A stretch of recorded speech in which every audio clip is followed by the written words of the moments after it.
भोलेनाथ और माता पार्वती का विवाह होता है। विवाह होने के बाद में बड़ा ही सुंदर आज माता पार्वती की विदाई होती है। ये भैया विदाई का समय ऐसा होता है, विदाई में सबसे ज्यादा जो कष्ट होता है वो किसको होता है? क्यों भाई? विदाई में सबसे ज्यादा कष्ट किसको होता है? कन्या के पिता को। क्यों भाई? कन्या के पिता जो होते हैं विदाई के समय बड़ा दुखी होते हैं। और बताया गया माताएं बहनों का प्यार अपने बालकों की तरफ ज्यादा होता है। क्यों माँ? लड़कों की तरफ माताओं बहनों का प्यार होता है, लेकिन पिता का प्यार अपनी बिटिया की तरफ ज्यादा होता है। आज जैसे ही पार्वती मैया विदा होने लगी तो राजा हिमांचल एक किमाड़े की आड़ में खड़े हैं और खड़े होकर के राजा हिमांचल रो रहे हैं। आज कन्या ने देखा सब लोग दिख रहे हैं लेकिन हमारे पिता नहीं दिख रहे हैं। पार्वती मैया कहने लगी मेरे पिता को बुला दो। ये भैया आज जैसे ही पिता ने देखा है कि हमारी पुत्री जा रही है, समझो पिता के प्राण भी जा रहे हैं। राजा हिमांचल रोने लगे, रोते रोते आज धड़ाम से धरती पे गिरे और गिरने के बाद में आज पुत्री ने उठाया, कहने लगी पिताजी हम जाते जरूर रहे हैं लेकिन आपके घर से जा रहे हैं, लेकिन आपसे दिल से नहीं जा रहे हैं। जब आप याद करोगे तब हम आएंगे। बड़ी सुंदर शिक्षा दिया आज माता मैना और महाराज जो राजा हिमांचल है, इन्होंने बड़ी सुंदर तरीके से माता पार्वती को शिक्षा दिया। क्या शिक्षा दिया? कि करे वो सदा शंकर पद पूजा और नारी धर्म पति देव न दूजा। शिक्षा क्या दिया? शिक्षा दिया कि कभी भी तुमको कोई चीज की दिक्कत हो। क्यों भैया? उदाहरण के रूप में समझो, एक मोटरसाइकिल में कितने पहिए होते हैं?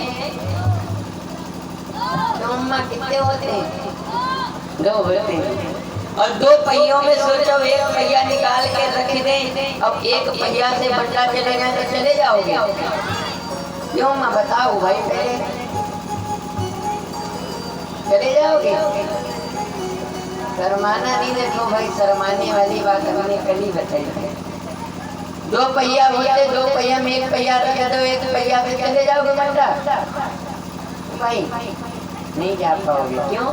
क्योंकि 2 पहियों का जोड़ा होता है। वैसे ही पति पत्नी का जोड़ा होता है। अगर एक गुस्सा है तो एक को शांत हो जाना चाहिए, और जब एक शांत हो जाएगा तो लड़ाई आगे नहीं बढ़ेगी। बड़ी सुंदर शिक्षा दिया कि करे वो सदा शंकर पद पूजा और नारी धर्म पति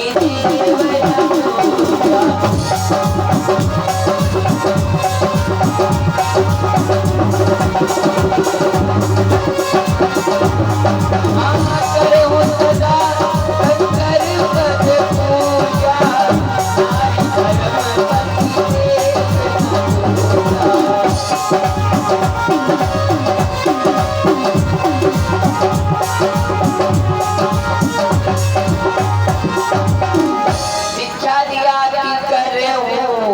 सदा शंकर पद पूजा नारी धर्म पति देव न दूजा।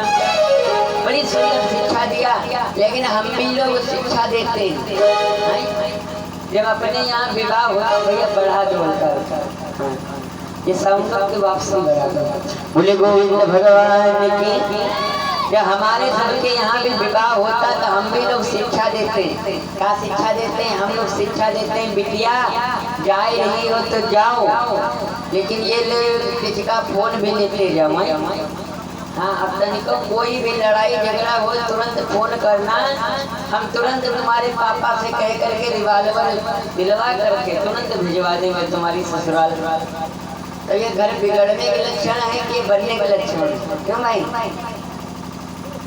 ये बिगड़ने के लक्षण है। आज बड़ी सुंदर शिक्षा दिया। आज भूत भावन भोलेनाथ सुंदर तरीके से जा रहे हैं। जाते जाते जब दूर निकल गए भोले बाबा तो शाम होने लगे।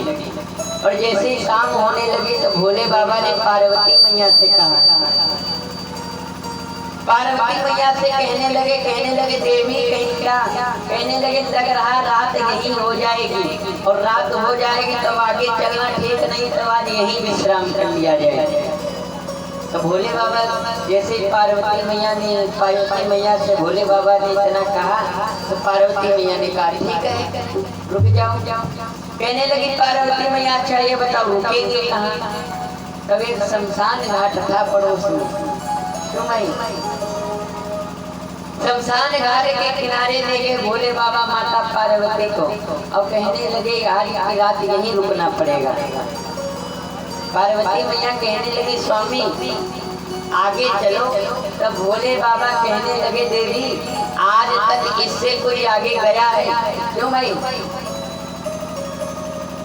शमशान घाट के कोई आगे जा पाया? अभी तक नहीं जा पाया। अब पार्वती मैया को भोले बाबा ने कहा देवी इससे आगे अभी कोई नहीं गया कि तुम ही चलोगी। अब पार्वती मैया अपनी बातों में फंसी गई। पार्वती मैया जब फंसी तो बैठ गई। भोले बाबा ने कहा सुबह होते ही हम तुमको ले चलेंगे। आज बड़ी सुंदर तरीके से भूत भावन भोलेनाथ रात्रि विश्राम किए, और विश्राम करने के बाद में बड़ी सुंदर तरीके से कैलाश पर्वत पे रहते हैं।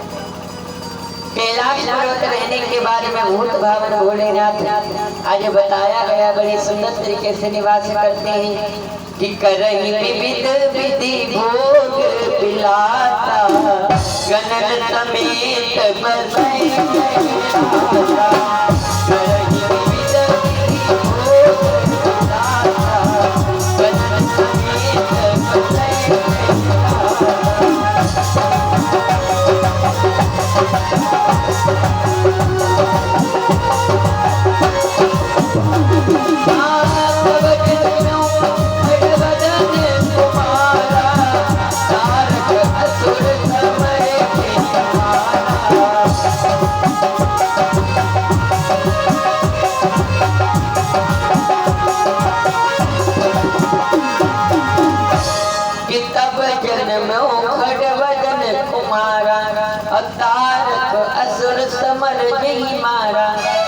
आज बड़ी सुंदर तरीके से कुछ वर्षों के बाद भूत भावन भोलेनाथ के द्वारा एक पुत्र उत्पन्न होता है कार्तिकेय जी महाराज, और उन्हीं के द्वारा बड़ी सुंदर तरीके से आज कसर मारा जाता है।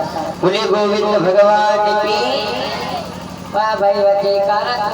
धीमे बोले थोड़ा और तेज बोलो सब लोग। इधर वाली पार्टी आप थोड़ा शांत थोड़ा सभी लोग जोर लगाओ सभी लोग।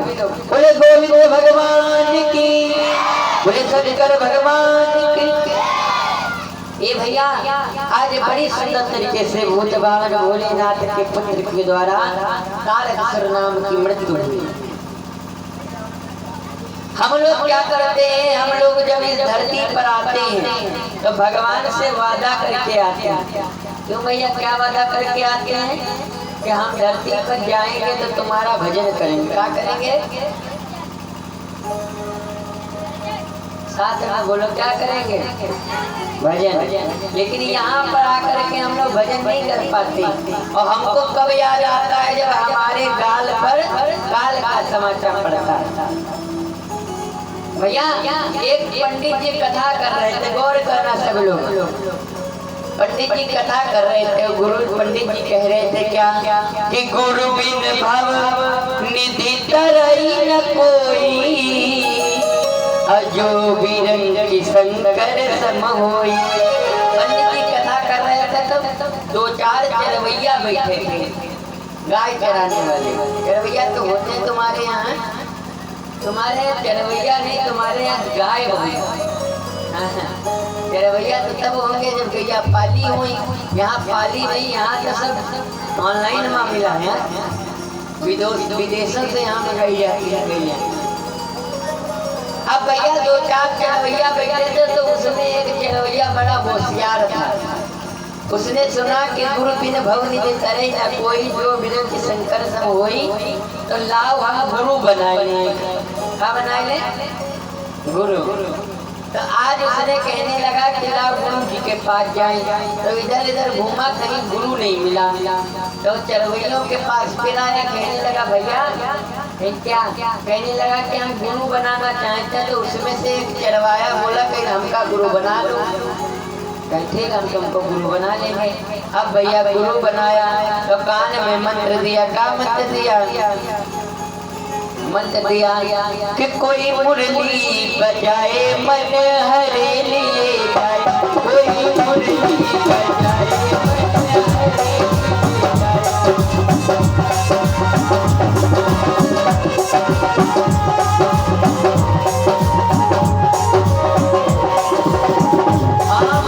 हरे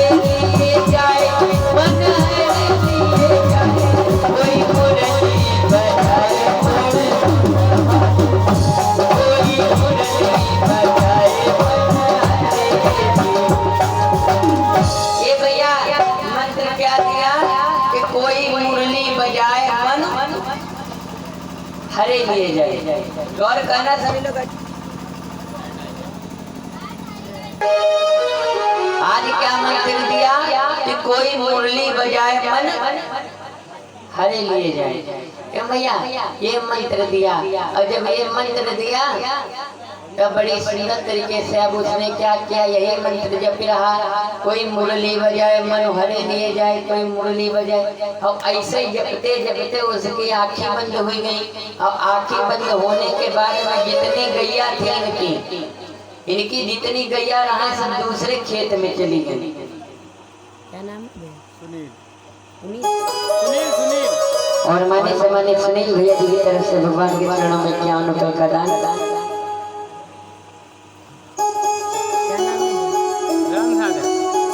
और राम चाचा जी की तरफ से भगवान के चरणों में 21 रुपए का दान।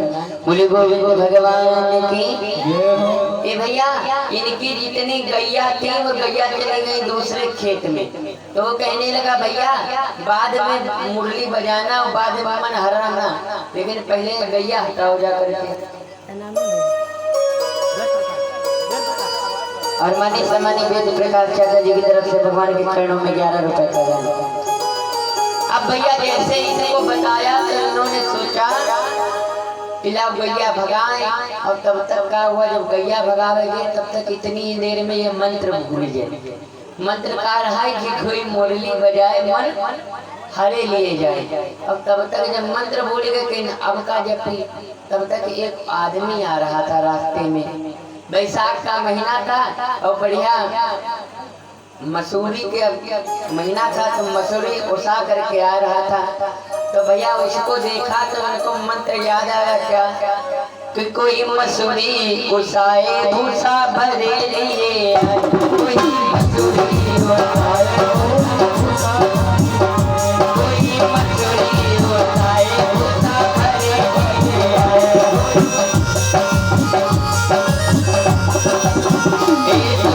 भरे लिए।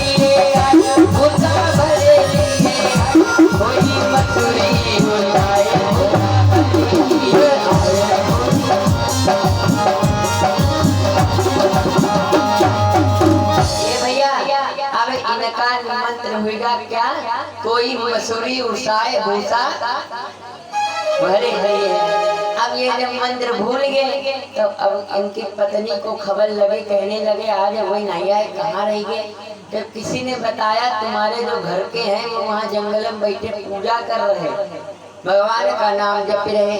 तो कहने लगी ठीक भाई लाओ। अच्छी पत्नी थी तो बढ़िया भोजन लिया, हाथ में भोजन लिया, जल लेकर के पहुँच गई। कहने लगे स्वामी कहीं क्या? तो ये गाय रहे हैं। क्या गाय रहे? कोई मसूरी उसाए भूसा हरे हरे जाए। अब ये गा रहे तब तक इनकी पत्नी पहुंची, कहने लगी लो भोजन कर लो। तो कहने लगे भोजन नहीं करेंगे। इनका है नहीं करोगे। अब बीच में ये भी बोलने कोई मसूरी उसाए भूसा भरे ले जाए, इससे ये भूले ना। तो पत्नी कहने लगी भोजन कर लो। कहीं भोजन नहीं करेंगे, कहीं काहे नहीं करोगे, कहीं हम मंत्र भूल जाएंगे। तो इनकी पत्नी जो है कहीं तुम हमका मंत्र बता दो और हम तुमको भूलने नहीं देंगे, हम बराबर जपते रहेंगे, फिर तुमको दे देंगे। कहीं ठीक। आज क्या हुआ, बड़ी सुंदर तरीके से इनकी पत्नी ने क्या किया, पत्नी को मंत्र बताया। कोई मसूरी उसाए भूसा भरे लिए जाए। इनकी पत्नी जपने लगी। ए भैया, जब इनकी पत्नी जपने लगी तब तक क्या हुआ, ये जल्दी जल्दी खाना खाने लगे, भोजन करने लगे। तो इनकी पत्नी ने देखा कभी ये वैसे नहीं खाते रहे, लेकिन आगे बहुत जल्दी जल्दी खा रहे, क्या बात है। और खाई नहीं रहे तो देख लो, गांव देहात की भाषा में देखा जाए तो कहा जाए भक्ष है, नहीं? हाँ, गांव देहात का खाने कहा जाता है भक्ष लो। तो कहने लगे अरे बहुत जल्दी ये गटकट जाए रहे, अब गटकट कहा इतनी देर में यही भूल गई कोई मसूरी उसाए भूसा। हाँ, अब ये भी भूल गई। तो अब बाद में जब वो खाए पी के हाथ धोए नहीं, कहीं लाओ हमारा मंत्र वापस करो, तो ये भूल गए, कहीं कहा गए बतैबा नहीं तो मारे जाएंगे। तो इन्होंने क्या किया, इन्होंने मंत्र का बताया, इन्होंने बताया गटक कौ। अब भैया गटक कौ मंत्र बताने लगे। तो इन्होंने सोचा पहले बड़ा था अब फिर छोटा होगा, कोई बात नहीं। अब इन्होंने गटक्का गुटक्को करना शुरू किया। अब तब तक रामचंद्र जी का और लक्ष्मण जी का और रामचंद्र जी का इस समय वनवास में चल रहा था फेरा। 14 वर्ष का वनवास था, तो ये वनवास में घूम रहे थे। तब तक क्या हुआ, सीता जी ने कहा राम जी से कि राम जी कहीं देखो उधर कोई इतनी देर से बैठा कुछ जप रहा है। तो सीता मैया से राम ने कहा कुछ ना जप रहा है तो हमारे नाम जपत। तो सीता मैया कहने लगे तुम्हारा नाम गटक्को को से पड़ेगा, क्यों नहीं? कहने लगे तुम्हारा नाम रामचंद्र जी महाराज है, श्री राम है, लेकिन तुम्हारा नाम गटक्को को उसके पर। तो कहने लगे हम नहीं मानते। तो राम जी ने कहा जाओ पूछोगे। तो अब भैया सीता मैया आई, तो वो जो नाम गटक्को जप रहा है, तो उसने देखा पीछे से कोई परछाई आ रही है। तो जान का पक्का है कि टिल्लू की मम्मी आई है, उनके लड़का की सम्राट टिल्लू। कहने लगे टिल्लू की मम्मी पक्का आ रही है पीछे से। तो कहने लगे किसका नाम जप रहे, सीता मैया ने कहा। तो गटक्को जप रहा था, वो बड़ा गुस्सा में बैठा था। तो वो कहे तुमने खसम का नाम जप रहे। कहने लगा तुम्हारे खसम का नाम जप रहे। जैसे इतना कहा तुम्हारे खसम का नाम जप रहे, तो सीता मैया ने कहा सही बात है, राम जी का नाम गटक्को भी एक था। हाँ, तो भैया बात है ये, क्या बात है? बात है कि भैया जब काल का तमाचा हमारे ऊपर पड़ता है तब हमको याद आता है कि हम किस लिए धरती पर आए। भगवान ने जब अब भगवान के नाम में तुम बैठे रहो भैया, यहाँ तुम बैठे हो, यहाँ तुम्हारा मन लगे या ना लगे, क्यों भाई? अच्छा, ये बिजली का तार है, बिजली का तार है, और बिजली के तार में चाहे जान बूझ के हाथ रखो तो क्या हुई, करंट लगेगा। और भले अनजान में हाथ रखो तब भी लगेगा कि नहीं लगेगा भैया? लगेगा। तो वैसे ही भगवान की कथा है। भगवान कहते हैं क्या कि भाव को भाव अलख आलख, भाव को भाव अलख आलख।